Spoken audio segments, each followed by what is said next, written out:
Hello and welcome to the Tottenham America channel, and today we will be previewing Tottenham's clash with Newcastle United in the Premier League.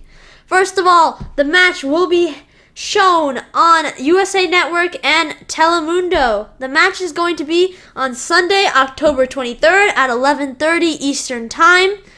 The match will be played at Tottenham Hotspur Stadium, and the referee is Jared Gillett.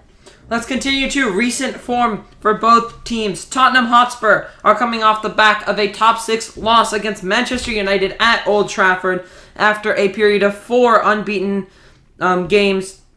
They finally lose it to Erik ten Hag's men at Old Trafford as Fred and Bruno Fernandes did the damage on a very, very poor day for Tottenham Hotspur. As for Newcastle United, they are on quite the streak of unbeaten games. Their last loss was a 2-1 loss in the Premier League against Liverpool at the end of August. Their most recent match was a 1-0 win against Everton, Miguel Almiron getting the only goal of the game. Tottenham Hotspur sit in 3rd place in the Premier League, 7 wins, 2 draws, 2 losses on 23 points. Newcastle sit in 6th place, 11 games played, 4 wins, 6 draws, 1 loss on 18 points played. Let's continue now to team news. Moving on to team news. So for Spurs, we only have 2 players out in Kulusevski and Richarlison. Richarlison is out with a calf injury, the one he suffered against Everton last weekend. And Kulusevski is out with the muscle injury he picked up with Sweden on international break and he's still been out. And for Newcastle United, they have quite a long list. Isak, who just came to the club this summer, is out with a muscle injury. Saint-Maximin is out with a hamstring injury. Emil Kraft is out with a ligament injury. Joe Wellington is out with a knock and is doubtful for the match.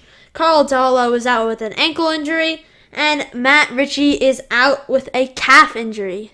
So a pretty long list for Newcastle United. They are missing some pretty important players in Saint-Maximin, Isak, Matt Ritchie. I don't know if he's gone down the pecking order these years, but he's still a pretty important player for Newcastle. And now moving on to our projected lineup for the match. So in goal we have Hugo Lloris. Our back 3 will be Romero, Dyer, and Clement Lenglet. Lenglet coming in for Davies after Davies had somewhat of a pretty poor performance against Manchester United, as pretty much our whole team had a pretty poor performance. But Davies has played pretty decent in the past couple of matches, but we saw it against Manchester United. He got a little tired. And Lenglet is just, I think, overall better this season. So I think Lenglet is going to start ahead of Davies.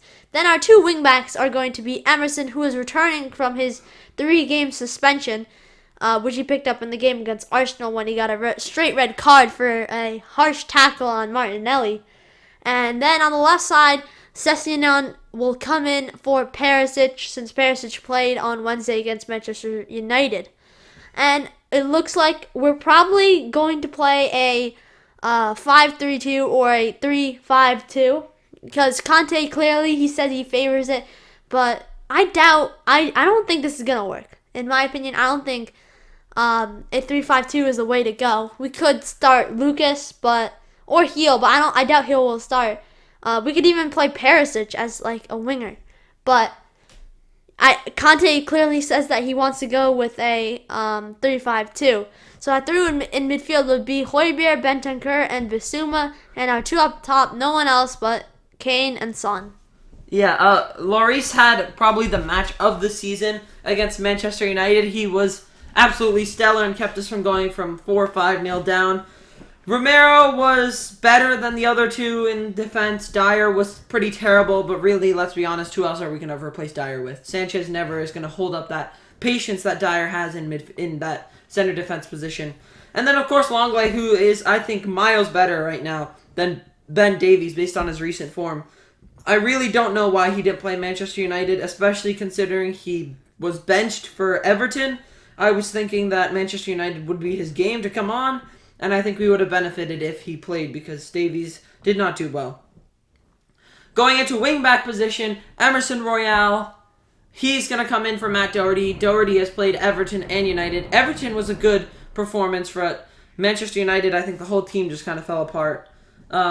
So Emerson Royale, based off that one performance that he had in the last 3 weeks against Eintracht Frankfurt in the Champions League where we won 3-2 and he dropped a pretty good performance. I honestly could see him coming back into the side if he continues to improve like this. On the other side, we need Sessegnon.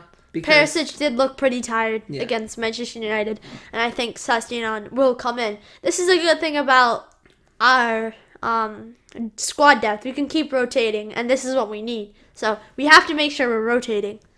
Sessegnon also especially on the wingbacks. Sessegnon also has way more pace than Perisic, and against certain teams, especially like Newcastle United, who have very pacey players, Sessegnon's going to be consistently up against Almiron, Trippier, Callum Wilson, Joe Willock, any of those players. So we need someone pacey on that side, especially to defend. So Sessegnon will definitely be preferred to Perisic in this game.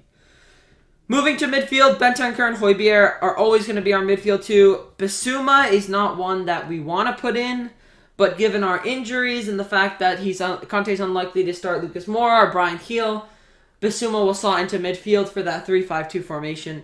He just needs to play more of a defined role this game, because I definitely, like last game, he didn't play a defined role. It was either like attacking when we defended or defended when we attacked.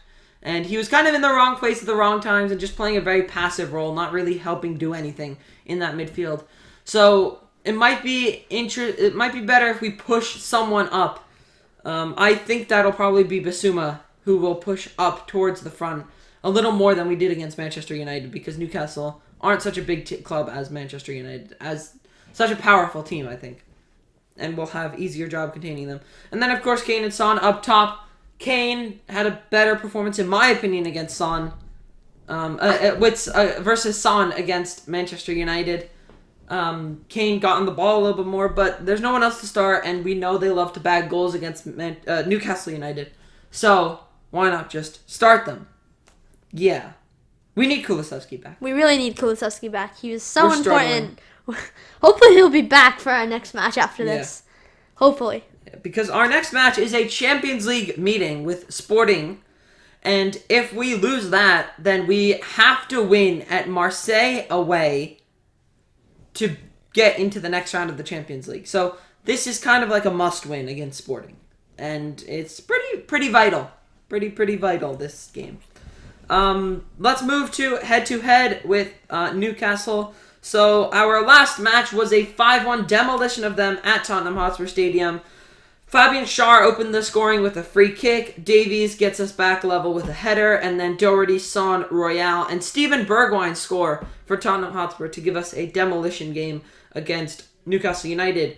Prior to that was a game under Nuno Espirito Santo, right after the Saudi Trust Fund took over control of Newcastle United's funds. Callum Wilson got Newcastle started with an early goal. Then Ndombele, Kane, and Son scored for Tottenham before an Eric Dyer own goal in the last minutes gave the scoreline 2-3, but still a win for Tottenham. So we've had a good history with them, but prior to that, we had 2 draws in the same season, 2-2 and 1-1. So it'll definitely be a tough match with the players they've got. They've got some very good center backs this season. Botman and Schär are top tier center backs. Very good midfield, especially in Bruno Guimaraes. But I think it's definitely possible for us to restrain them and get a result out of this, because we kind of need one. This moves us on into projected scores. I think that Spurs are going to get a 2-0 win here. I think we can grab a 2-1 win. We'll be at home. We have the backing of the fans. We have not lost at home yet this season. All of them have been wins. But we just need to always remember that Newcastle are a stronger team than they were in the seasons past. So it's definitely going to be a tough game, but I think we can pull one out of the bag here. Yes, definitely. And that's it for our instant reactions. If you enjoyed, make sure you smash the subscribe button, hit the like button if you enjoyed our content. Comment down below what your score prediction is for Tottenham versus Newcastle. And until next time, come on, you Spurs!